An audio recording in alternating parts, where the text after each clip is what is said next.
ఎంతోమంది లవర్స్ని చూసుంటారు, కానీ ఇలాంటి లవ్ని కాదు, ఇలాంటి అమ్మాయిని ఎక్కడా చూసుండరు. వీళ్ళిద్దరూ కూడా కాలేజ్ డేస్ నుంచి లవ్ చేసుకున్నారంట. అయితే సడన్లీ ఆ అబ్బాయికి యాక్సిడెంట్ అయితే అయిందంట. ఇలా యాక్సిడెంట్ అవ్వడం వల్ల ఆ అబ్బాయి కాల్ అయితే పోయిందంట, కాల్ అయితే తీసేశారు. అయితే అలానే కోమాలోకి కూడా వెళ్ళిపోయాడంట ఆ అబ్బాయి. అయితే ఆ అబ్బాయి ఏ చేయాలన్నా కూడా ఇంకా ఇంకొకలా సహాయం తీసుకోలేదే తను ఏం చేయలేడంట.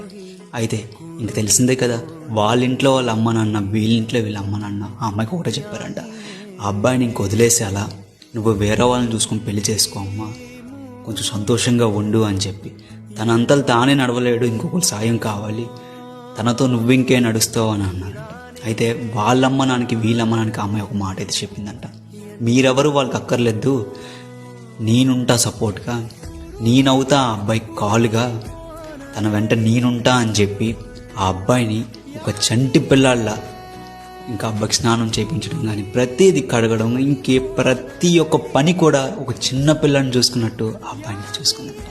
అలానే కొన్ని రోజుల తర్వాత ఆ అబ్బాయిని అయితే పెళ్ళి కూడా చేసుకుందంట. అన్నట్టే పెళ్లి చేసుకొని ఒక క్రికెటర్ని అయితే చేసిందట. అయితే చాలామంది ఇప్పుడు చెప్పడానికి కారణం ఏంటంటే, చాలామంది అబ్బాయిలు బేబీ సినిమా వచ్చినప్పటి నుంచి అందరు అమ్మాయిలు ఇలానే ఉంటారని అంటారు, కానీ అమ్మలా ప్రేమించే వాళ్ళు కూడా ఉన్నారు.